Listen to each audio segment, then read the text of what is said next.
बात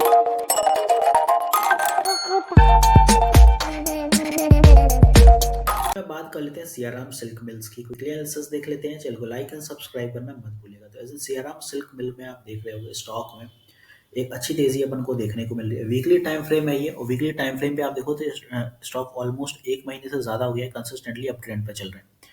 अब लोगों के सवाल आ रहे हैं कि भाई अभी क्या और चल पाएगा या कुछ अब पुल बैक की तैयारी होने वाली है स्टॉक में। तो यहाँ पे अगर आप स्टॉक को क्लोजली ऑब्जर्व करते हैं तो इस जोन से स्टॉक एक अच्छे अप ट्रेंड पे बुलिश सेंटीमेंट के साथ बढ़ते ही चला जा रहा है। अभी तक कोई अपन को एज इन बड़ी वीकनेस तो नहीं देखने को मिली है इस जोन में। स्टॉक में एक अच्छा अप ट्रेंड भी बराबर हैगा। यहाँ से अगर आप मेजर करते हैं तो आपको एक क्लियर व्यू मिल जाएगा कि भाई ये ट्रेंड लाइन के अंदर पहले जोन में चल रहा था स्टॉक। मतलब कुछ इस तरह से आप टाइम कर सकते हैं। डेली टीएफ पे ये कुछ इसके जोन थे। इसका ब्रेकआउट हुआ है जो कि आज ही रहा है, और जोन का ब्रेकआउट रहा है इसीलिए और ज़्यादा तेजी रही है। क्योंकि यहाँ पे अगर आप नोटिस करते हैं तो 1000 का साइकोलॉजिकल लेवल बार बार हर्डल फेस कर रहा था, जिसके आसपास जैसे स्टॉक आता था तो सेलिंग क्रिएट होती थी, और यहाँ पे 1000 का लेवल का ब्रेकआउट हुआ तो स्टॉक में एक हैवी मूव रहा है। अपसाइड में अगर देखते हैं तो ऑलमोस्ट 17% का मूव रहा है। इवन 20% अपर सर्किट ही लगा, बट कहीं ना कहीं ओपन हुआ है। 5 मिलियन के आसपास का वॉल्यूम है, तो स्टॉक तो सही चल रहा है, बुलिश सेंटीमेंट के साथ अप ट्रेंड पर रहेगा।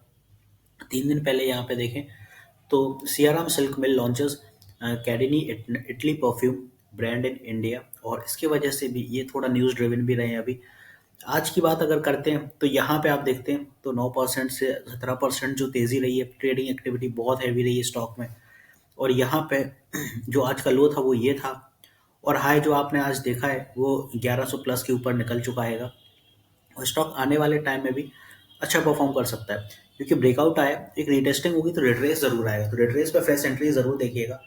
अब वो कैसे आएगा वो समझ लेते हैं।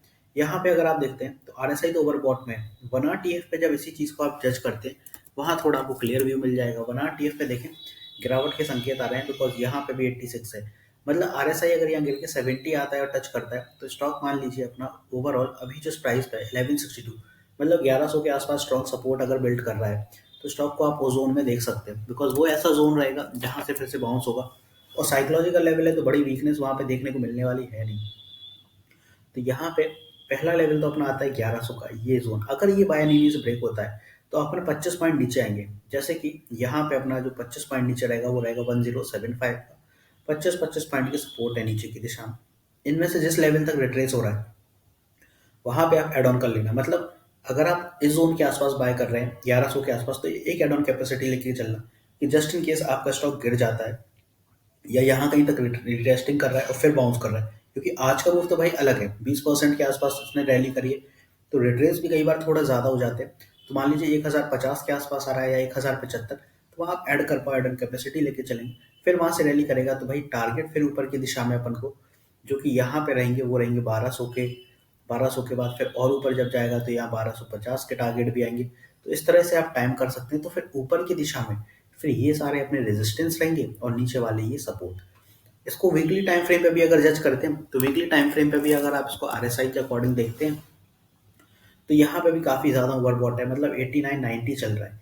तो चल सकता है भाई 1200 और 1300 की रेंज तक दिख सकते हैं, but as it is cautious रहना भाई। बिल्कुल ये नहीं कि बल्क बाय करके चलो, आप एड ऑन कैपेसिटी लेके चलना। बहुत ज्यादा बल्क बाय कभी है सिनेरियो उतना ज्यादा बचा नहीं है, बट फिर भी ये रहेगा प्रॉफिट बुकिंग करते रहना। जस्ट इन केस अगर आप यहाँ पे 10% का एक अच्छा मोमेंटम एक्वायर कर लेते हैं तो प्रॉफिट बुकिंग करते रहिए और डिप्स पे फिर से बाय करते रहिए।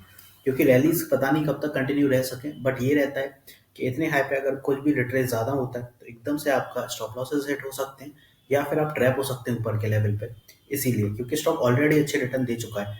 अगर जोन से आप पूरा कैप्चर कर लें कि यहाँ से भाई रिटर्न कितने दिए, तो आपको इस जोन से अगर कैलकुलेट हो जाए तो आप देखेंगे 166% 56 डेज में, तो ऑलमोस्ट यहाँ पे 150% प्लस के ऊपर के रिटर्न निकल चुके हैं। तो स्टॉक सही चल रहा है। इसी वजह से यहाँ पे थोड़ी सावधानी भी बरतना जरूरी है। रिजल्ट की बात करें तो स्टॉक के सही रिजल्ट रहते हैं। सेल्स 608 सीआर की चल रही है। लास्ट ईयर सितंबर क्वार्टर में 585 थे। नेट प्रॉफिट देखें तो 68 सीआर का है, लास्ट टाइम भी 61 था। तो यहाँ पे ठीक चल रहा है। ईपीएस इस बार 15 रुपए का हो गया बढ़ के। एफआई की बात करें तो 1.48% के स्टेक है, जो जून क्वार्टर में कम यहाँ ज्यादा थे, 1.53 थे, थोड़े कम हुए। डीआईएमएफ 2.52 और इसके पहले 2.54 थे। तो एज इट इज अगर देखा जाए तो स्टॉक के रिजल्ट भी ठीक होंगे। तो आई होप यहाँ पर मैंने सियाराम सिल्क मिल्स मैंने अच्छे से क्लियर कर दिया। मिलते नेक्स्ट वीडियो में। This is me Shubham Yadav signing off.